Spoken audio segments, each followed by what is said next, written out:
জান্নাতের বাড়িটা কত বড় এটা জানার জন্য আগে ছোট্ট দুইটা ঘটনা শুনতে হবে। এই ঘটনা দুইটা আপনি পাবেন বুখারী শরীফের ব্যাখ্যা গ্রন্থ ফজলুল বারী নামক কিতাবের মধ্যে। শাইখুল ইসলাম আল্লামা শাব্বির আহমদ উসমানী রহমতুল্লাহি আলাইহির তাকরীর সম্বলিত কিতাব। এই কিতাবের মধ্যে এই ঘটনা দুইটি আছে।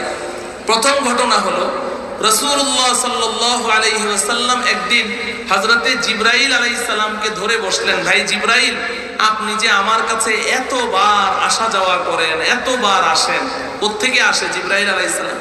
আসমান থেকে। কোত্থেকে বলেন না? আসমান থেকে আসে। তো এই আসমান কত দূরে এটা তো কল্পনা করারও যোগ্যতা আমাদের নেই। এখান থেকে আপনি যে এত ঘন ঘন আমার কাছে আসেন, মুহূর্তের মধ্যে আসেন যান, আপনার চলার গতি কত দ্রুত আপনি চলতে পারেন? কে জিজ্ঞাসা করলেন? নবীজি সাল্লাল্লাহু আলাইহি সাল্লাম। কাকে? জিবরাইলকে। হযরতে জিবরাইল আলাইহিস সালাম জবাব দিলেন, ইয়া রাসূলুল্লাহ, আমি জিবরাইল যে আল্লাহ পাকের কত দ্রুত গতি সম্পন্ন মাখলুক এটা আপনাকে বলে আমি বুঝাতে পারবো না, তবে আমি আপনাকে একটা ছোট্ট ঘটনা শোনাই, ওখান থেকে আপনি শুধু আন্দাজ করবেন যে আমি জিবরাইল কত দ্রুত চলতে পারি। নবীজি বললেন, ঠিক আছে শোনান। তো হযরতে জিবরাইল আলাইহিস সালাম বলছেন, ইয়া রাসূলুল্লাহ, আপনি তো জানেন আল্লাহ পাকের একজন প্রিয় বান্দা হযরতে ইউসুফ আলাইহিস সালামকে তার 11 ভাই দুশমনি করে কুয়ার মধ্যে ফেলে দিয়েছিল। নবীজি বলেন যে হ্যাঁ, এটা তো আমি আপনার মাধ্যমেই জেনেছি। কুয়া চিনেন তো? এই কুয়ার মধ্যে যদি আপনি একটা বাচ্চাকে ছেড়ে দেন, এই বাচ্চাটা কুয়ার পানি পর্যন্ত পৌঁছতে কয়দিন সময় নেবে?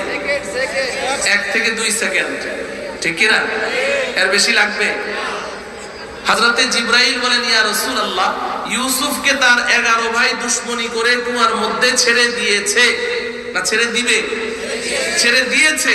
তখনও আমি কোনো একটা কাজে সিদরাতুল মুনতাহায় ছিলাম। কোথায়?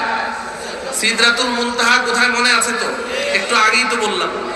আমি ছিলাম সিদরাতুল মুনতাহায়। ইউসুফকে তার 11 ভাই দুশমনি করে কুয়ার মধ্যে ছেড়ে দিয়েছে। ছেড়ে দেওয়ার পরে আল্লাহ রাব্বুল আলামিন আমাকে বললেন, জিবরাইল, আমার বন্ধু ইউসুফকে তার 11 ভাই দুশমনি করে কুয়ার মধ্যে ছেড়ে দিয়েছে। আমি আল্লাহ চাই আমার বন্ধু ইউসুফের পা যেন কুয়ার পানিতে স্পর্শ না করে। ইয়া রাসূলুল্লাহ, আমি নির্দেশটা পেলাম ইউসুফকে ছেড়ে দেওয়ার পরে, ছিলাম সিদরাতুল মুনতাহায়। নির্দেশ পাওয়া মাত্র সিদরাতুল মুনতাহা থেকে, 7 আসমানের নিচে না উপরে, সিদরাতুল মুনতাহা থেকে এসে আমি আমার একটা ডানা ইউসুফের পায়ের নিচে বিছিয়ে ধরলাম।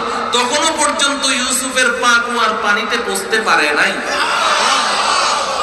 অতএব আপনি এবার বুঝে দেখুন যে আমি কত দ্রুত চলতে পারি।